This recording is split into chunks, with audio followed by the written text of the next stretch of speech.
apparitions beckon, and your fear is a warning. It's Nightfall.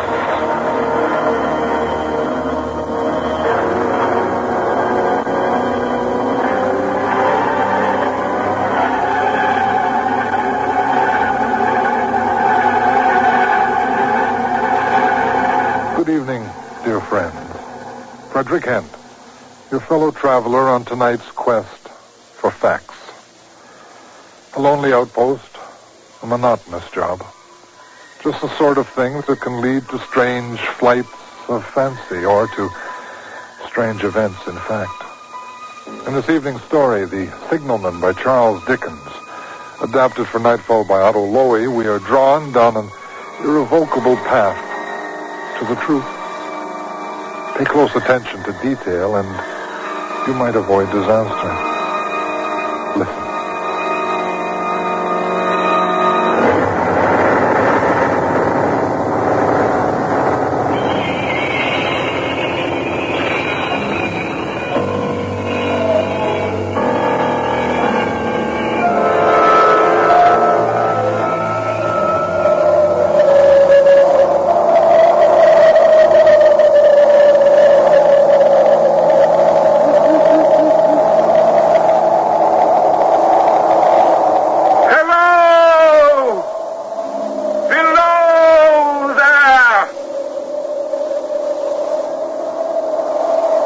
When he heard a voice thus calling him, he was standing at the door of his box, a flag in his hand pulled around its short pole.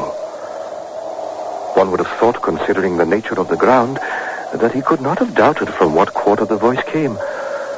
But instead of looking up to where I stood on the top of the steep cutting nearly over his head, he turned himself about and looked down the line. There was something remarkable in his manner of doing so, though I could not for my life have said what. But I know it was remarkable enough to attract my notice, even though the figure was foreshortened and shadowed down in the deep trench, and mine was high above him, so steeped in the glow of an angry sunset that I shaded my eyes with my hand before I saw him at all. Hello! Hello!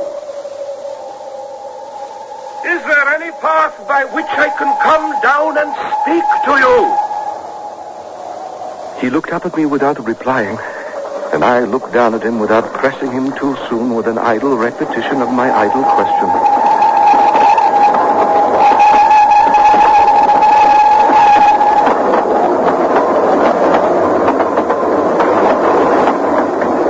A rapid train passed below me and was skimming away over the landscape. When the vapor disappeared, I looked down again and saw him refurling the flag he had shown while the train went by. I say I want to come down and speak to you. Over there! The path! All right. I'm coming down. Looking closely about me, I found a rough zigzag descending path notched out, which I followed. The cutting was extremely deep and unusually precipitous. It was made through a clammy stone that became oozier and wetter as I went down. For these reasons, I found the way long enough to give me time to recall the singular air of reluctance or compulsion with which he had pointed out the path. When I came down low enough on the zigzag descent to see him again, I saw that he was standing between the rails on the way by which the train had lately passed. His attitude was one of such expectation and watchfulness that I stopped a moment, wondering at it. I resumed my downward way and, stepping out upon the level of the railroad, drew nearer to him. He was a dark, sallow man with a dark head and rather heavy eyebrows. His post was in as solitary and dismal place as I ever saw. On either side, a dripping wet wall of jagged stone, excluding all view but a strip of sky. The perspective one way, only a crooked prolongation of this great dungeon. The shorter perspective in the other direction, terminating in a gloomy red light, and the gloomier entrance into a black tunnel in whose massive architecture there was a barbarous, depressing, and forbidding air. So little sunlight ever found its way to this spot that it had an earthy, deadly smell. And so much cold wind rushed through it that it struck chill to me as if I had left the natural world. Before he stirred, I was near enough to him to have touched him. Not even then removing his eyes from mine, he stepped back one step and lifted his hand. This is a very lonesome post to occupy. Yes, it is. A visitor is a rarity, I suppose. Yes, indeed. Not an unwelcome rarity, I hope? I've been shut up within narrow limits all my life, and it is only recently that I've become interested in these great works, the railroads, for instance. That's why I spoke to you. It's all very interesting. Is that red light part of your charge? Don't you know it is? No, I don't. You look at me as if you had a dread of me. I was doubtful whether I had seen you before. Where? There. There? At that red light? Yes. My dear fellow, what would I do there? However, be that as it may, I never was there, you may swear. I think I may. Yes. Yes, I'm sure I may. Have you much to do here? Yes. I suppose I have enough responsibility to bear. Responsibility? You might call it that, sir. It's exactness and watchfulness that's required of me. No manual labor to speak of. What are your duties, if I might inquire? Well, sir, change that signal, turn those lights, and turn this iron handle now and then. They must be long and lonely hours at times. I've grown used to them, sir. Is it necessary for you, when on duty, always to remain in that channel of damp air? Can you never come up into the sunshine from between these high stone walls? That depends on times and circumstances. Times? Circumstances? Yes, sir. Under some conditions, there would be less upon the line than under others. And the same holds true to certain hours of the day and night. And in very bright weather, I do choose occasions for getting a little above these lower shadows. But then I'm always liable to be called by the electric bell, and I have to keep on listening for it. That means, of course, that the relief would be less than one would suppose. Yes, sir. Exactly that. But come now, sir. Come with me. He took me into his box where there was a fire, a desk for an official book in which he had to make certain entries, and a telegraphic instrument with its dial, face, and needles. Excuse me, sir. A message, I believe.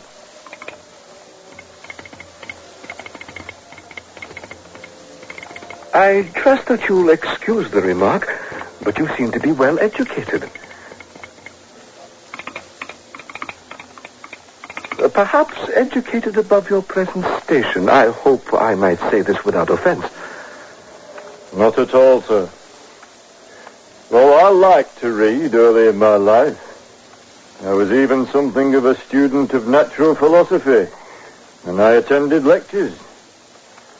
But then I started to run wild, misused my opportunities, gone down, never to rise again. I'm sorry. Oh, I have no complaint to offer about that, sir. I've made my bed, and I have to lie upon it. It's far too late to make another. Excuse me, sir. I have to see the train go by.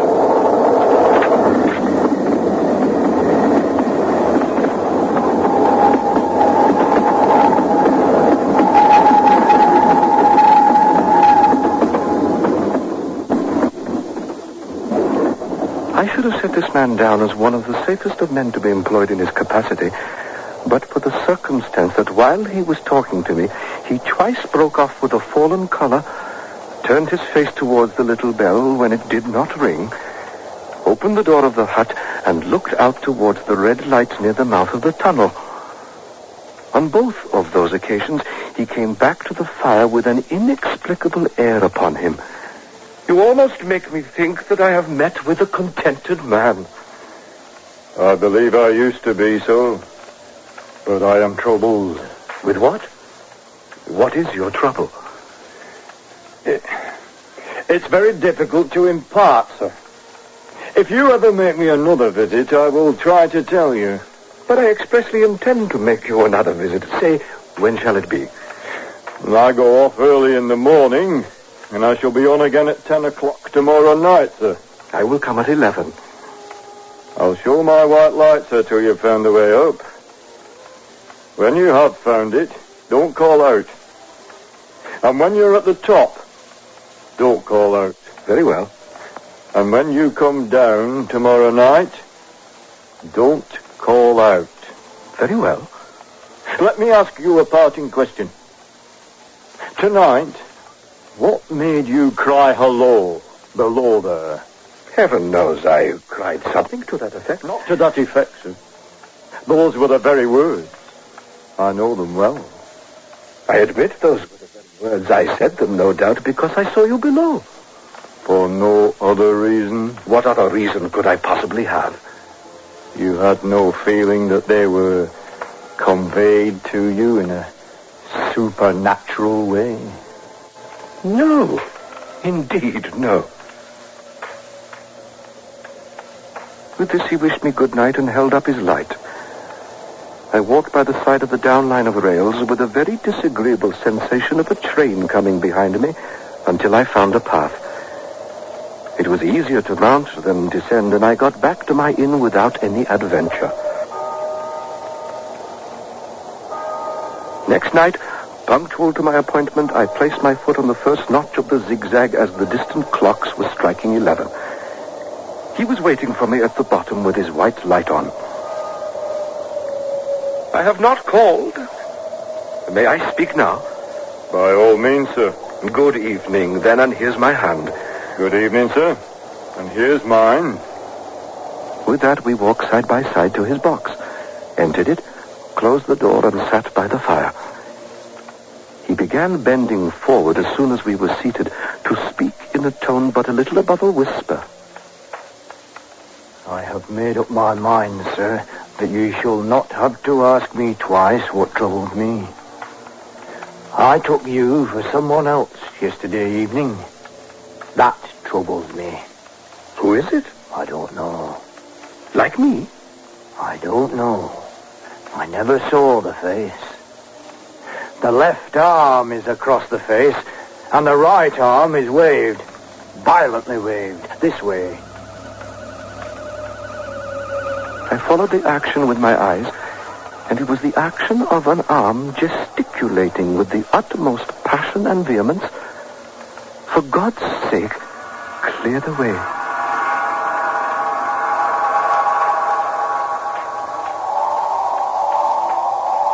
One moonlight night, I was sitting here when I heard a voice cry, "Hello! Below there!" I started up. I looked from that door, and I saw that someone else standing by the red light near the tunnel, waving as I just now showed you. The voice seemed hoarse with shouting, and it cried, "Look out! Look out!" And then again, "Hello! Below there! Look out!" I caught up my lamp, turned it on red, and ran towards the figure, calling, "What's wrong? What has happened? Where?" It just stood outside the blackness of the tunnel. I advanced so close upon it that I wondered at its keeping the sleeve across its eyes. I ran right up to it and had my hand stretched out to pull the sleeve away when it was gone. Into the tunnel? No. I ran into the tunnel 500 yards. I stopped and held my lamp above my head and saw the figures of the measured distance and saw the stains stealing down the walls and trickling through the arch. I ran out again faster than I had run in, for I had a mortal abhorrence of the place upon me. And I looked all around the red light with my own red light.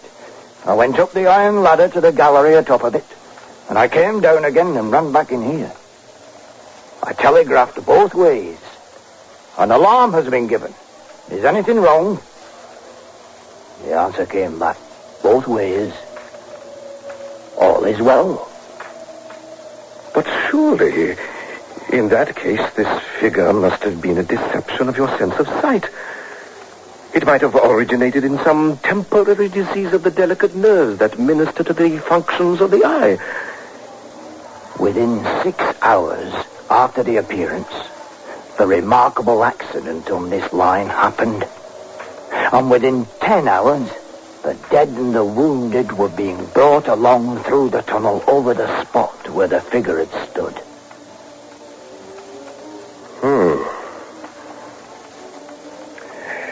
It is not to be denied that this was a remarkable coincidence, calculated deeply to impress your mind. But it is unquestionable that remarkable coincidences do continually occur, and they must be taken into account. This was just a year ago. 6 or 7 months passed, and I'd recovered from the surprise and shock when, one morning, as day was breaking, standing in the door, I looked towards the red light, saw the spectre again. Did it cry out? No. It was silent. Did it wave its arm? No. It leaned against the shaft of the light with both hands before the face. Did you go up to it? I came in and sat down, partly to collect my thoughts, partly because it had turned me faint. When I went to the door again, daylight was above me, and the ghost was gone.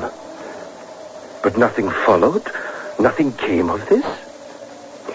That very day, as a train came out of the tunnel, I noticed at a carriage window on my side what looked like a confusion of hands and heads, and something waved. I saw it just in time to signal the driver, stop. He shut off and put his brake on. Well, the train drifted past here 100 yards or more. I ran after it, and as I went along, I heard terrible screams and cries.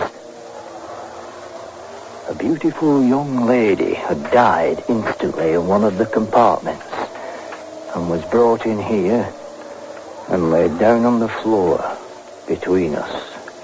Here? True, sir. True. Precisely as it happened, so I tell it to you.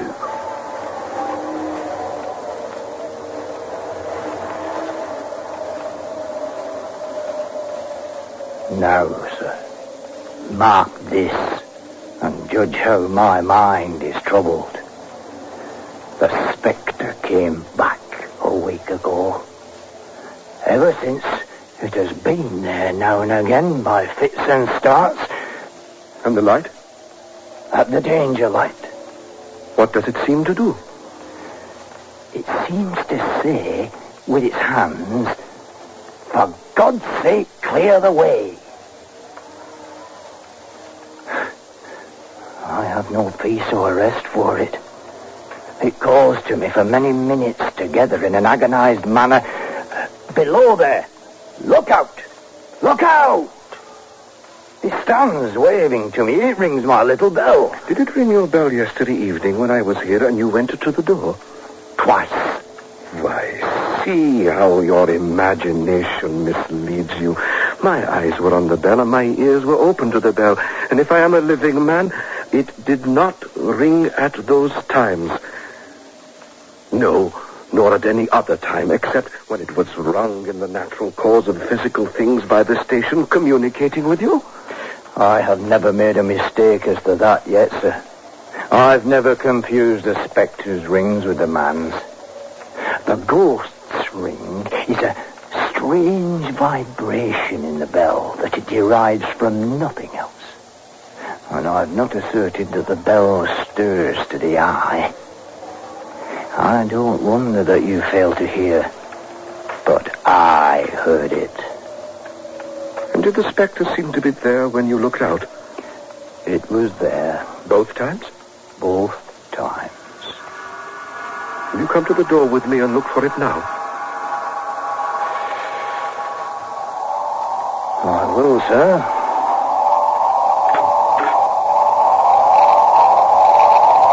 Do you see it now? No. It is not there. Agreed. But I've seen it, sir. I've seen it. Therefore you will fully understand, sir, that what troubles me so dreadfully is the question, what does the spectre mean? I'm not certain that I do fully understand. What is it warning against? What is the danger? Where is the danger?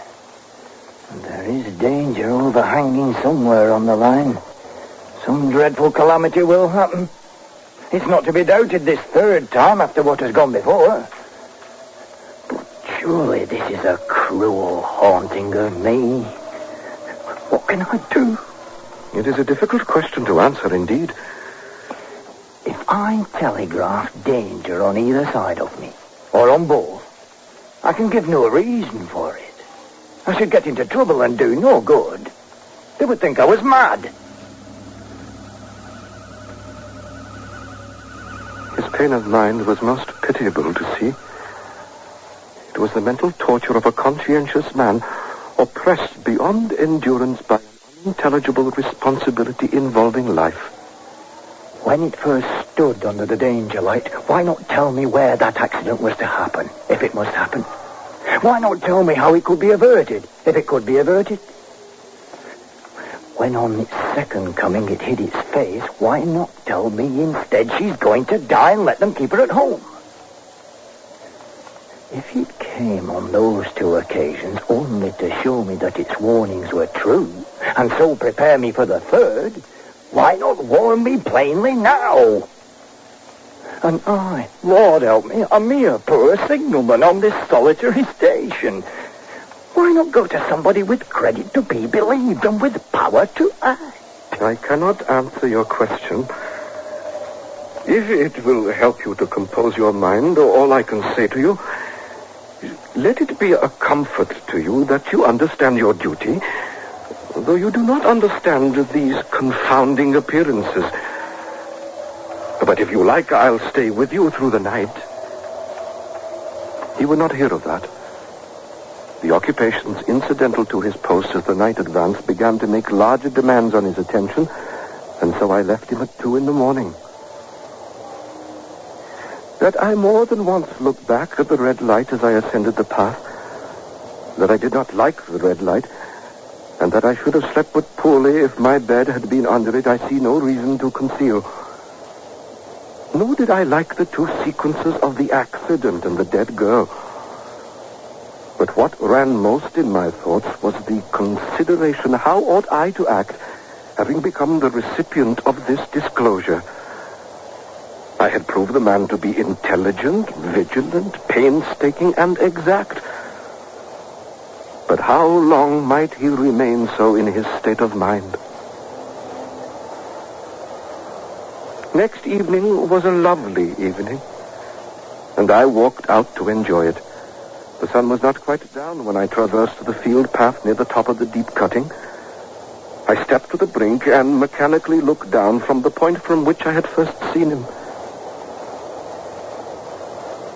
I cannot describe the chill that seized upon me when, close at the mouth of the tunnel, I saw the appearance of a man with his left sleeve across his eyes, passionately waving his right arm. The nameless horror that oppressed me passed, and in a moment I saw that this appearance of a man was a man indeed, and that there was a little group of other men standing about. I descended the notched path with all the speed I could make, and then spoke to one of the group of men. What is the matter? Signalman killed this morning, sir. Not the man belonging to that box. Yes, sir. Well, not the man I know.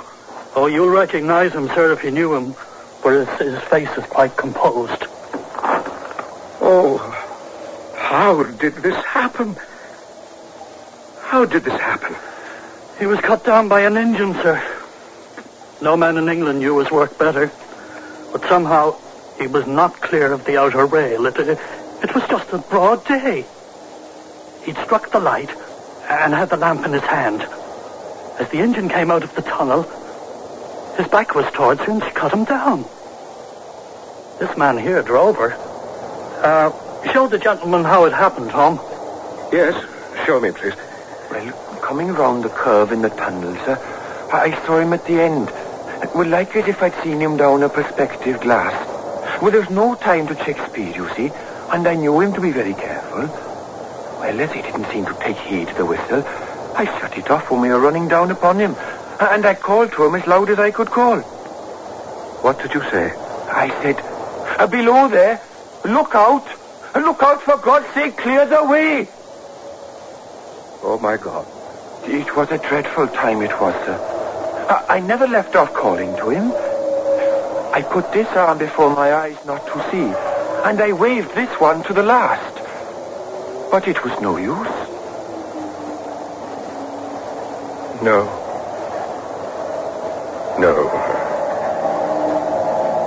I suppose it was no use.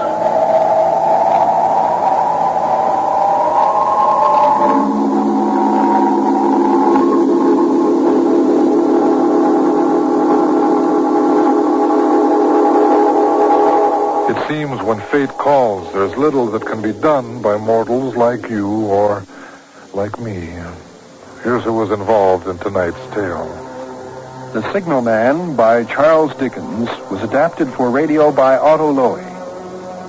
It featured Leon Pownall as the visitor and Duncan Fraser as the signalman. The railway worker was played by Desmond Smiley, and William Samples was the engine driver. Technical operation, Jerry Stanley. Sound effects, Chris Cuttress. Production assistant, Dagmar Kafanka. The Signalman was produced and directed in Vancouver by Robert Chesterman. Executive producer of Nightfall, Don Kowalchuk. And now a clip from a future Nightfall, Weather Station 4 by Arthur Samuels. We're into a difficult situation, and we're handling it. There's no cause for panic, not yet, anyway. There isn't. What if that storm doesn't let up, huh? And that supply plane, what if it doesn't get through? We'll deal with the ifs as we come to them. Meanwhile, you better try to relax. You'll last longer. Here, pour yourself a cup of tea. You call that tea? How many times have you used that same stupid tea bag? Easy, lad. We've got to do the best we can. Next week, we're giving you a night off. It's Christmas Eve. So we thought you might like to relax on one Friday of the year. But we'll be back the week after with a young man who has a very disturbing love affair with a not very willing lady on Watching by Brian Wade. It's produced and directed by William Lane. Until then, I'm Frederick Hent for Nightfall.